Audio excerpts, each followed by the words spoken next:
você teve esse tempo de estar aqui conosco, reverenciar ao Senhor, reverenciar ao Deus eterno, a Jesus Cristo, nosso Salvador, através do Espírito Santo que vai nos inspirando.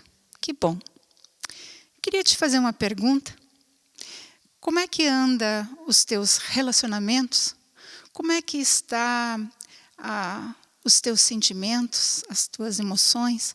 Como é que está trabalhar em casa, com as crianças, escola online, trabalho online? Como é que anda? Você está conseguindo lidar com todas essas coisas? Bom, eu confesso que para mim não está muito fácil. Mas eu quero te convidar que nós, todos juntos, possamos, através da inspiração do Espírito Santo, possamos perceber os sinais de Deus.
Salmo 32, um único versículo, o versículo 8. Deus está falando com você. Ele quer te dizer assim: eu o instruirei e o ensinarei no caminho que você deve seguir, e o aconselharei e cuidarei de você. Creia. O Senhor cuida, Ele cuida de você, Ele cuida de nós. Levante suas mãos, agradeça, reverencie ao Deus eterno, a Jesus, o teu Senhor e Salvador. Agradeça, tenha esse tempo de gratidão.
Que o Senhor possa lembrar e colocar na sua mente tudo que Ele tem feito por você. Ore e agradeça a Deus. Agradeça o pão de todos os dias na sua mesa. Agradeça pela roupa, pelo sapato. Agradeça pelo teto que está acima de você. Agradeça pelo sustento. Agradeça pelo trabalho que você tem. Agradeça, você tem tanto a agradecer. Louve a Deus, louve ao Senhor. Levante suas mãos aos céus. Ore. Invoque o nome de Jesus. Peça e permita que Ele esteja contigo, que Ele caminhe com você, que Ele não te faça desistir, que Ele promova os sinais que você precisa na sua vida. Permita isso. Ore. Consagre tudo ao Senhor, toda a tua vida, tudo que você está fazendo, aí o teu trabalho em casa, junto com crianças, como é difícil, não é? Mas ore e agradeça. Agradeça pelo trabalho que você tem. Agradeça pelas crianças que estão com saúde em casa. Agradeça e louve ao Senhor. Louve, porque você também pode trazer os teus dízimos e ofertas. Louve ao Senhor pelo talento que você tem, pelos dons que o Senhor te concede, pela vida. Louve ao Senhor. Engrandeça, porque Ele é o Senhor da tua vida. E fale com o teu coração para Ele. Com o teu coração.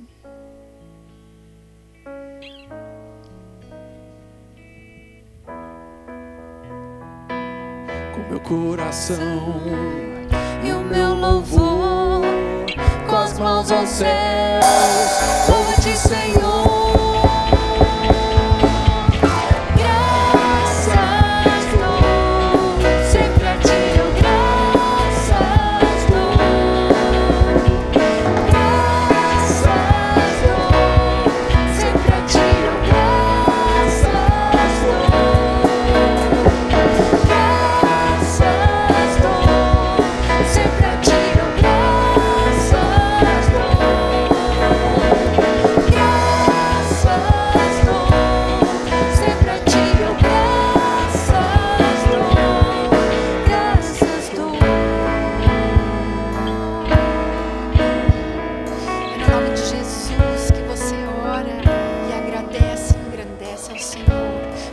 Soberano sobre as nossas vidas.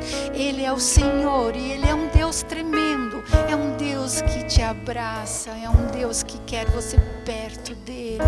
É um Deus maravilhoso. isso, diga a esse Deus o quanto Ele é soberano nas tuas vidas, na tua vida, nas nossas vidas. Diga.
Senhor, Tu és tremendo. O Senhor nos abraça e nos envolve com teu abraço suave, carinhoso. Obrigada. Obrigada, Senhor. Mesmo que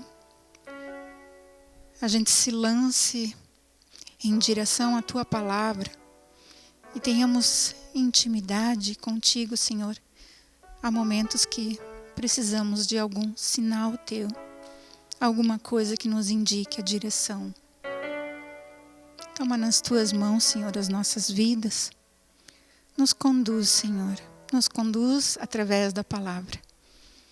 Palavra que o pastor Renato vai nos trazer. Que o Senhor fale diretamente conosco e nos ensine, Senhor. Porque nós nos alegramos, Senhor, com a Tua palavra, com a Tua presença. Nós só queremos, Senhor, realmente Te adorar, Te engrandecer, Pai. Assim eu coloco tudo em Tuas mãos, as nossas vidas principalmente, Senhor, em gratidão. Obrigada, Senhor. Em nome de Jesus que eu oro. Amém.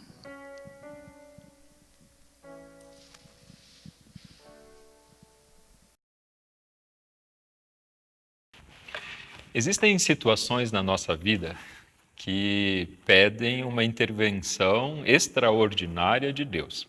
Sinais concretos mesmo, porque se Deus não intervir com sinais concretos, a gente não vai entender a vontade dele. E não é de todo mal que isso, por vezes, nos leve a nos aproximar mais de Deus e querer que, de fato, Ele nos revele, nos diga de forma concreta, que escreva, que desenhe, de preferência, aquilo que é a vontade dele. E é para isso que eu gostaria de te convidar hoje. Pedir sinais de Deus, na forma como Ele quer revelar e pelos motivos que Ele quer também. Mas quero te desafiar para isso, para mais do que apenas, vou dizer isso de forma totalmente desprotegida, para além da submissão à palavra de Deus escrita, que nós possamos pedir sinais de Deus, intervenções diretas de Deus. Se tem uma figura bíblica que nos ajuda nessa questão dos sinais de Deus, ela se encontra exatamente em Juízes 6, 6 a 8. É Gideão. Esse é um homem casca grossa, de meias palavras, ou até sem meias palavras, e que tem uma certa desconfiança nesse negócio de relacionamento aí com Deus, desse Deus que se aproxima e acaba falando com a gente. E quando ele é confrontado por isso, ele pede sinais. Ele quer sinais concretos de Deus. E é para essa história, para esse contexto, que eu gostaria que nós fôssemos hoje. Para Juízes capítulo 6, lendo um pouco a respeito desse contexto no qual, de novo, nós estamos inseridos, no contexto da realidade do povo de Deus, que, de novo, havia se afastado de Deus. Essa constante de proximidade e distância de Deus, de experiência concreta do agir de Deus e um sentimento e uma realidade de abandono, mas, na verdade, não de Deus, mas de nós com relação a Deus. Nesse contexto, então, os versículos de 1 até o versículo 5 nos mostram um pouquinho do que estava acontecendo aqui. Juízes 6, de 1 a 5. De novo, os israelitas fizeram o que o Senhor reprova, e durante 7 anos ele os entregou nas mãos dos midianitas. Os midianitas dominaram Israel. Por isso os israelitas fizeram para si esconderijos nas montanhas, nas cavernas e nas fortalezas. Sempre que os israelitas faziam as suas plantações, os midianitas, os amalequitas e outros povos da região a leste deles as invadiam. Acampavam na terra e destruíam as plantações ao longo de todo o caminho até Gaza e não deixavam nada vivo em Israel, nem ovelhas, nem gado, nem jumentos. Eles subiam trazendo os seus animais e suas tendas e vinham como enxames de gafanhotos. Era impossível contar os homens e os seus camelos. Invadiam a terra para devastá-la. Esse é o contexto no qual nós estamos sendo inseridos aqui, novamente uma realidade de distanciamento de Deus e a experiência do povo de Deus de estar perdido dentro dessas circunstâncias. E perdido, então, dentro dessas circunstâncias, eles experimentam situações bastante desconfortáveis, desfavoráveis a eles. É um contexto ruim, no qual nós estamos de novo sendo inseridos. Depois de uma experiência de cuidado, de amparo, de proteção de Deus, aquelas pessoas de novo acabaram se distanciando e se agarrando a outras coisas, a outros ídolos, a outros deuses. Isso faz com que o Senhor se distancie mais uma vez. Nesse contexto, as colheitas eram saqueadas, nos diz a palavra.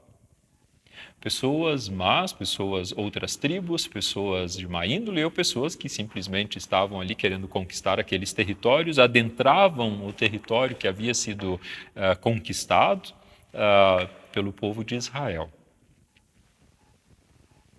É um cenário desolador. E esse cenário desolador é interessante a gente perceber quando os israelitas, se sentindo ameaçados, eles passam a simplesmente se esconder. Esconderijos nas montanhas, nas cavernas e nas fortalezas. O que nós temos aqui é um povo agora que, acuado, só sabe reagir. Ele não age, ele reage. E além de não apenas agir, mas reagir, ele reage em uma passividade, se escondendo. Nada propositivo, nada ativo. Diante da ameaça, esconderijos nas montanhas que eles cavavam, nas cavernas e fortalezas que eles construíam, simplesmente para proteção, para de alguma forma se ver livre daqueles que estão invadindo. A reação mínima possível, salvar a própria pele. É uma passividade diante dos desafios. Mas o que fazer quando os problemas são maiores do que a nossa capacidade para enfrentá-los? Quando os desafios parecem insuperáveis, como eles dizem aqui, enxames de gafanhotos, pois era impossível contar o número dos homens e os seus camelos, que neste contexto representam animais de guerra. Esses desafios eram grandes demais, e quando os desafios são grandes demais, há sim uma tendência à passividade, a esconder-se, de fato, não agir. A questão é que essa passividade não é a melhor solução. Ela nem mesmo garante a manutenção, porque aos poucos a realidade aqui se torna tal que ela corrói qualquer possibilidade de manutenção de algo. A passividade corrói, destrói. A reatividade nos torna reféns. E era exatamente isso que o povo de Israel estava vivenciando diante desse desafio grande demais, com o qual eles não sabiam lidar, como, na verdade, consequência das suas próprias atitudes. Eles eram responsáveis por essa situação. Mas diante disso, então, situações emocionais, relacionais, e como então nós vemos, até mesmo nesse caso, estruturas econômicas ficaram comprometidas. Versículo 6. Por causa de Midian, Israel empobreceu tanto que os israelitas clamaram por socorro ao Senhor. Essa é a consequência que nós temos aqui diante de nós, numa situação bem concreta, onde não há proatividade, onde não há possibilidades, onde há medo, onde há dificuldades de encarar a situação. E diante disso aqui, agora, as consequências são para além daquelas responsabilidades pessoais que os israelitas tinham pelo fato de terem se distanciado de Deus. Para além disso, agora, eles não sabem lidar com essas situações. A resposta, então, agora, de Deus para isso é, mais uma vez, surpreendente. Porque os motivos que levaram os israelitas, o povo de Deus, a clamar novamente a Deus, é egoísta. É um motivo bastante egoísta. Eles clamaram por socorro ao Senhor porque estavam empobrecidos. Eles perderam as suas colheitas, eles não podiam semear. Essas pessoas, esses enxames de pessoas estavam invadindo as terras e destruindo tudo que era deles, não deixavam nada vivo. Ou seja, eles estavam empobrecidos. E exatamente essa situação de opressão, de empobrecimento, essa situação de ameaça, faz com que agora eles clamem novamente ao Senhor. Novamente, não os culpemos tão rápido, porque parece que nós também fazemos isso com bastante frequência, e é exatamente isso que a palavra de Deus nos revela. No caráter desse povo que faz isso, estamos nós mesmos, nas nossas próprias atitudes. E quando então os israelitas clamaram ao Senhor por causa de Midian, ele lhes enviou um profeta, que disse: assim diz o Senhor, o Deus de Israel: tirei vocês do Egito, da terra da escravidão. Eu os livrei do poder do Egito e das mãos de todos os seus opressores. Expulsei-os e dei a vocês a terra deles. E também disse a vocês: eu sou o Senhor, o seu Deus. Não adorem os deuses dos amorreus, em cuja terra vivem, mas vocês não me deram ouvidos. Deus chega como aquele pai que aponta o dedo agora para o filho e diz: eu avisei. E ele tem motivos para isso, ele tem razão em fazer isso. Ele dá um chacoalhão no povo, um choque de realidade. Vocês tiveram a experiência do meu cuidado, do meu amparo, da minha proteção. Eu agi em favor de vocês e vocês não permaneceram com esta fidelidade, esse compromisso, essa confiança. É esse choque de realidade que agora nós temos diante de nós, quando Deus está mais ou menos dizendo, mais ou menos assim: aquilo que vocês tinham, fui eu que dei, mas vocês me abandonaram e agora estão perdendo o que ganharam. Então Deus acrescenta: vocês acreditam que eu poderia fazer de novo o que eu já fiz no passado? É essa a consequência da palavra quando Deus apresenta dizendo: eu já agi, eu já fiz, eu já intervi, eu já dei sinais concretos daquilo que eu posso fazer. É isso que Deus está dizendo. Eu tirei vocês do Egito, eu livrei vocês do Egito, das mãos de opressores, do maior poderio da época. Eu expulsei pessoas dessa terra onde vocês estão para que vocês a recebessem. Eu sou o Senhor, o seu Deus. Mas disse para vocês que não adorassem outras coisas, que não confiassem em outras coisas. Então Deus está se apresentando novamente, se revelando novamente, porque o povo no aperto clamou a Ele. Aquilo que Deus então nos está perguntando: vocês acreditam realmente que eu posso intervir e fazer algo? O povo de alguma forma diz para Deus: nós temos dificuldades de confiar em Ti. Porque a realidade ao nosso redor depõe contra ti.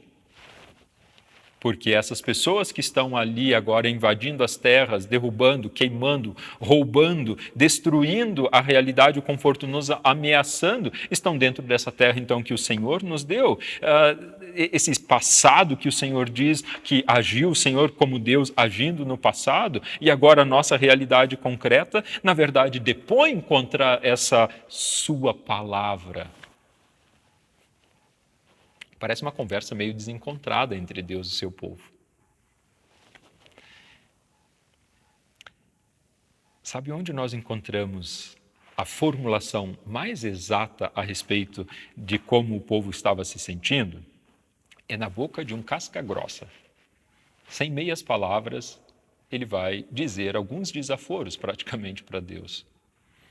Quando então entra Gideão nessa história. Versículo 11. Então o anjo do Senhor veio e sentou-se sob a grande árvore de Ofra, que pertencia ao Abiezrita Joás.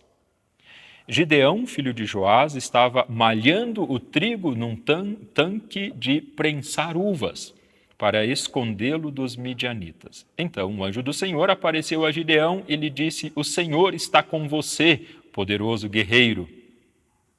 Ah, Senhor, Gideão respondeu, se o Senhor está conosco, por que aconteceu tudo isso? Onde estão todas as suas maravilhas que os nossos pais nos contam quando dizem: não foi o Senhor que nos tirou do Egito, mas agora o Senhor nos abandonou e nos entregou nas mãos de Midian? Chega a irritar. Chega a irritar ouvir Gideão falando isso para Deus. Ele está jogando contra Deus as palavras de Deus. Vejam bem, os versículos anteriores ali, o versículo 9, quando Deus manda um profeta anunciando aquilo que ele fez, agora Gideão usa a palavra de Deus contra Deus para colocar Deus em questionamento, dizendo: não acredito nisso, não confio nisso mais. Eu não confio nessa realidade, eu não confio nessas palavras, porque se elas fossem verdadeiras, essa nossa situação não estaria tão ruim quanto está.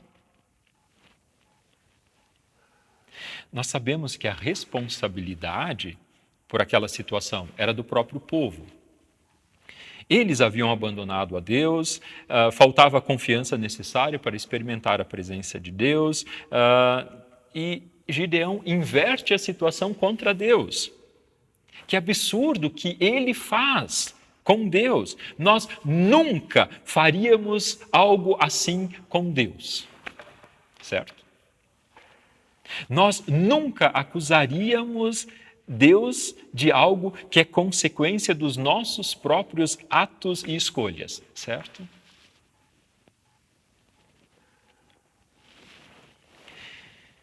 Mas quando nós precisamos malhar o trigo no lagar, quando nós precisamos bater o trigo num lugar onde não é apropriado para ele, talvez as coisas mudem de perspectiva.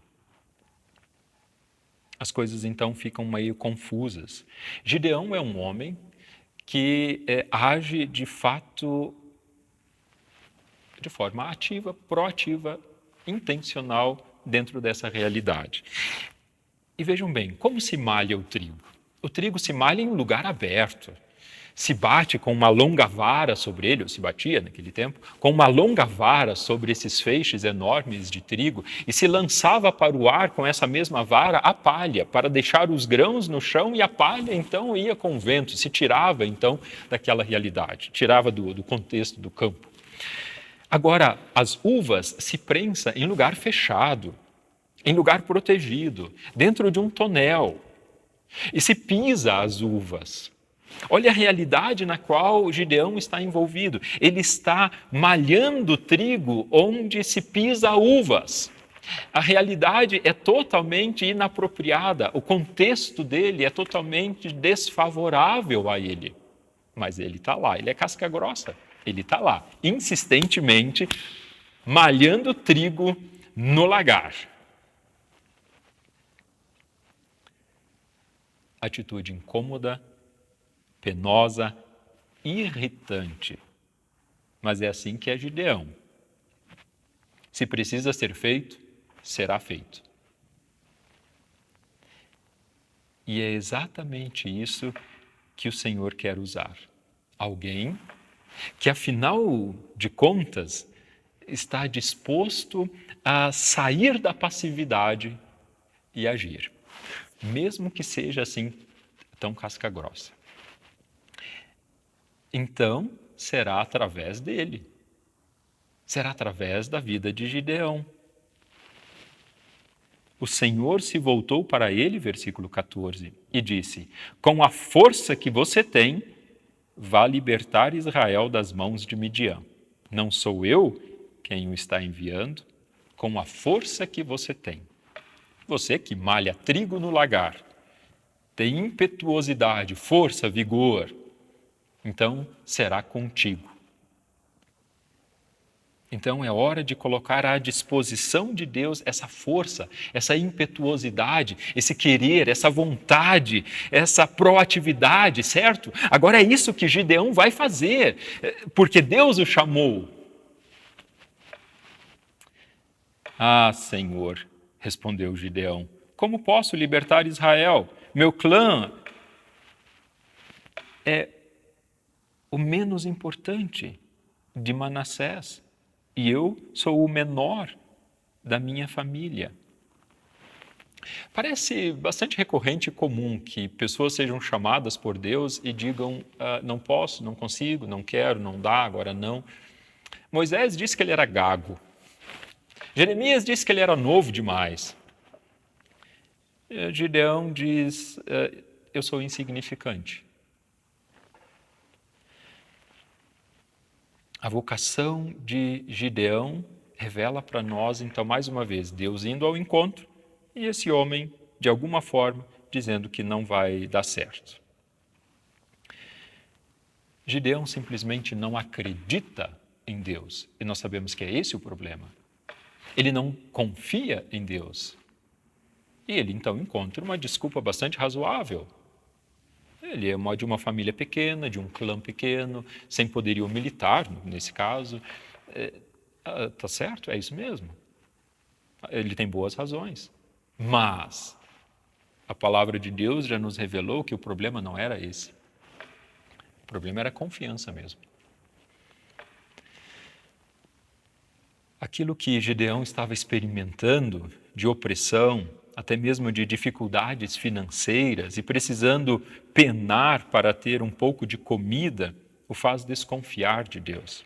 A realidade cruel levou alguns a clamar a Deus, como nós lemos no versículo 6, e leva a outros a se afastar de Deus, culpando a Deus pelos infortúnios, pelas dificuldades. E então, se é para ir, porque com Deus é assim, a gente acaba tendo que fazer a coisa, né? Se Ele manda e Ele diz, não sou eu que estou te mandando ir, então Ele está mandando ir, então, ok?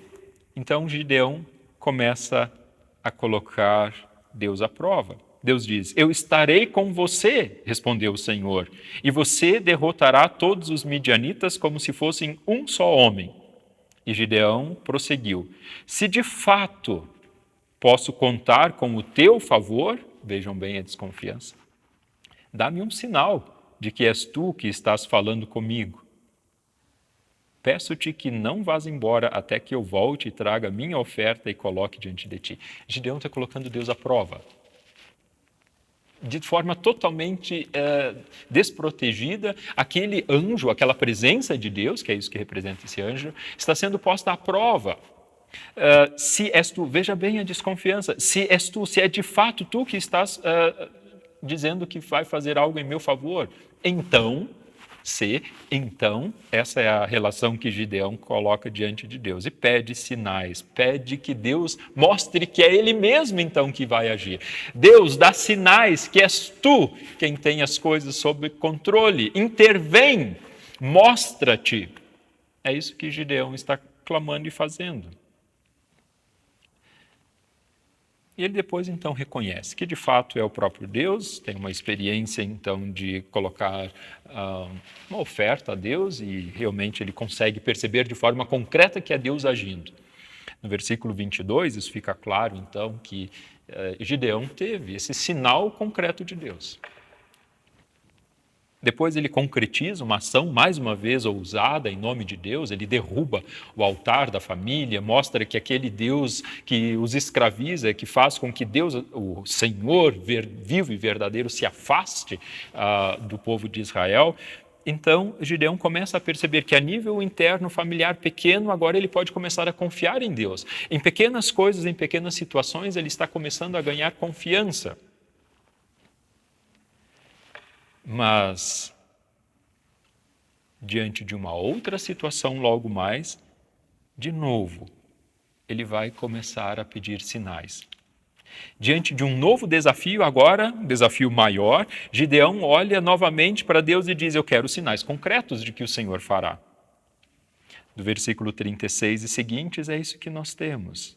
E Gideão disse a Deus: quero saber se vais libertar Israel por meu intermédio, como prometeste. Vê, colocarei uma porção de lã na eira.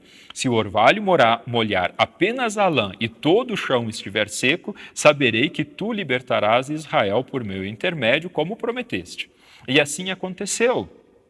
Gideão levantou-se bem cedo no dia seguinte, torceu a lã e encheu uma tigela de água com o orvalho. Disse ainda Gideão a Deus: não se acenda a tua ira contra mim. Deixa-me fazer só mais um pedido. Permite-me fazer mais um teste com a lã. Desta vez, faze ficar seca a lã e o chão coberto de orvalho. E Deus assim fez naquela noite. Somente a lã estava seca. O chão estava todo coberto de orvalho. Chega a ser incômoda essa situação de sinais que Gideão vai pedindo. E Deus vai se submetendo a isso. Deus se submetendo aos pedidos de sinais de um homem casca grossa ou inseguro. Impetuoso e dedicado e proativo ou desconfiado. O que revela essas atitudes de Gideão? Quem é ele? Ou ele é inseguro e exatamente essa insegurança pessoal não o deixa confiar em Deus? E por que Deus se submete a essas provas que Gideão quer? Esses sinais que ele quer? Ele está inseguro? Sim. Porque imagina um marido dizendo para a esposa a todo momento que ela precisa dar provas de que o ama. Isso é insegurança. E em algum momento, inclusive, vai romper o relacionamento. É assim também com Gideão aqui, isso poderia levar a romper o relacionamento com Deus. Mas Deus se submete. A questão é que você alguma vez já se sentiu confuso, perdido, dentro de situações onde não sabia como agir, indecisões, o que fazer, como fazer, quando fazer? Algumas vezes nas nossas vidas é assim, nós não sabemos como agir e reagir. Então é hora sim de pedir intervenção de Deus. Não é apenas uma questão de conhecer a palavra de Deus, não é apenas uma questão de ter um relacionamento com Deus que nos garantirá que nós saberemos o que Deus quer fazer. E quando Deus tem um propósito maior com isso, Ele nos dará sinais do seu agir do seu direcionamento, quando ele tem um propósito maior, como nós sabemos que é o caso de Gideão. Por vezes nos falta conhecer um pouco mais da palavra de Deus, de fato. Nós não entendemos Deus, nós não percebemos os sinais de Deus, nós não percebemos o cuidado de Deus porque nós não temos familiaridade com a palavra de Deus. Nós não o conhecemos assim como ele se revelou na palavra dele, escrita e totalmente entregue a nós. E por falta de intimidade com essa palavra de Deus, nós não conhecemos o que Deus quer que nós façamos realmente, de forma ativa e proativa diante das situações. Porque, na verdade, tudo o que ele tem para revelar e todos os sinais que ele tem para dar já estão registrados. Por vezes nos falta realmente não apenas intimidade com a palavra de Deus, mas nos falta intimidade com o próprio Deus. Relacionamento com o próprio Deus. Falta perceber que ele tem um compromisso conosco através de Jesus. Falta perceber que nós não temos como colocá-lo em segundo lugar e buscar outras coisas, esperando que a vontade dele e a presença dele seja acrescentada. E por vezes falta realmente pedirmos os sinais de Deus. Porque algumas situações nas quais nós estamos envolvidos não bastarão apenas conhecimento da palavra de Deus e relacionamento com ele. Situações que nos fazem, por vezes, ficar tão confusos como agir e reagir nas nossas vidas pessoais, que faz com que nós precisemos dizer: Deus, eu preciso de uma intervenção tua, de um sinal concreto teu. Eu já me perdi em situações confusas da minha vida, inclusive do ministério. Situações nas quais eu não sabia mais como agir e reagir, que me levaram ao meu limite máximo, emocional. Nunca orei tanto, nunca li tanto a Bíblia, mas precisava de sinais concretos da presença de Deus. E Deus teve compaixão de mim, misericórdia de mim e de muitos outros que estavam ao meu redor. De vez em quando nos falta pedir, sim, intervenção de Deus, sinais concretos que Ele está atento, que Ele está presente. Mas buscar apenas esses sinais de Deus pode revelar imaturidade. Não apenas na busca por sinais Deus nos responde. Muita coisa nós precisamos experimentar como promessa e palavra clara dEle. Mas algumas vezes Ele vem diferente da forma como nós esperamos, para mostrar esses sinais concretos da sua intervenção. Nós clamamos, pedimos e Ele vem. Se você duvida da existência de Deus, da presença de Deus, então isso não é apenas algo marginal, é algo essencial. E eu quero te convidar a conhecer a Jesus.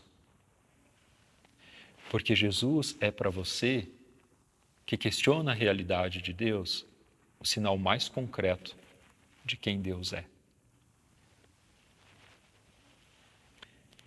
A cruz, então, é o maior sinal da realidade de Deus, desenhado para que nós pudéssemos, então, de alguma forma, entender o que Deus quer fazer, para nos deixar bem claro que a realidade de Deus se achega a nós, para que a nossa vida acolha esse sinal concreto da dedicação de Deus em nosso favor, para experimentá-lo, então, como Senhor e como Deus. Deus da nossa realidade, em quem, de fato, nós podemos confiar. Que os sinais de Deus na sua vida, que a palavra de Deus na sua vida, que a experiência com Deus na sua vida, reforce o teu relacionamento com Ele através de Cristo Jesus. É o meu pedido em seu favor, para a honra e glória de Deus e certamente para o seu bem. Vamos orar. Ó Deus amado, nós por vezes colocamos contra ti tua própria palavra, nós somos responsáveis por situações e realidades que são importantes que nós administremos, E nós, aos poucos, nos distanciamos então de Ti e tudo fica mais confuso. Por vezes estamos próximos de Ti, Deus, meditamos na Tua palavra, buscamos o Teu querer, mas as situações nos fogem ao controle, não sabemos como agir e reagir. Então eu quero clamar por sinais concretos da Tua presença, sinais concretos do Teu agir, não para que nós nos ensoberbeçamos ou Te coloquemos à prova, mas para que experimentemos que Tu és Deus, que Te revelas ainda agora, de forma concreta, em sinais, em visões, em percepções, que nos deixam claro que o Senhor está atento a nós. Te revela então assim a nós, Deus. Revela a nós o Teu Filho Jesus, como sinal concreto da Tua intervenção neste mundo, para a salvação, para a libertação, para nosso bem-estar e nosso relacionamento contigo. Nos mostra mais disso, Deus, no nome santo de Jesus. Amém.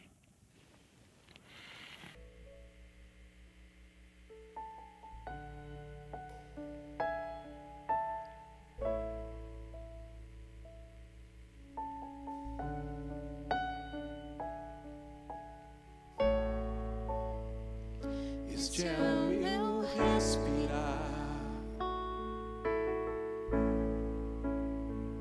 Este é o meu respirar. Teu Santo Espírito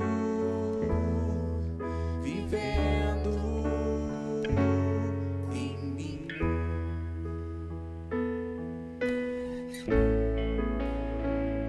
E este é o meu pão. E este é o meu pão. Tua vontade feita em mim.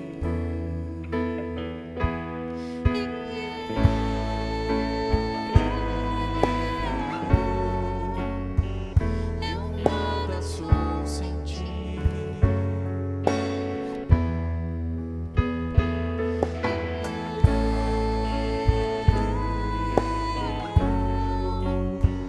Perdido estou sem ti.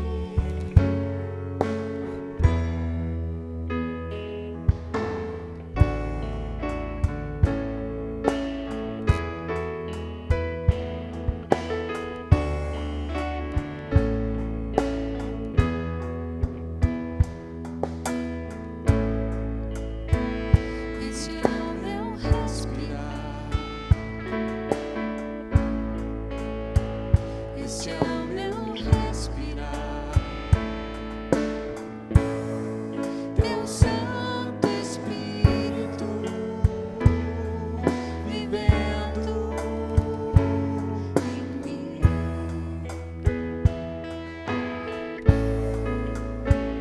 E este é o meu pão.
Queira Deus que esse tempo de culto tenha servido para você como sinal concreto também de que Deus está atento a você, de que Ele pode intervir, que Ele quer intervir, que há formas de experimentá-lo. Queira Deus que durante esses dias que seguem, sua vida experimente essas intervenções que te chamam para uma nova direção, na direção daquilo que Deus está te chamando a experimentar e viver. E que assim o Senhor siga adiante de você, que o Senhor siga preparando o caminho por onde você então dará os teus passos na direção de cumprir o propósito dele através da sua vida. Que o Senhor assim abençoe, impondo as mãos sobre você. Quero dizer assim as palavras que o próprio Deus nos ordenou para que o povo dele fosse abençoado. Que o Senhor te abençoe e te guarde. Que o Senhor faça resplandecer o rosto sobre você e tenha misericórdia de você. Que sobre você o Senhor levante o seu rosto e que Ele mesmo te dê da sua paz. Amém.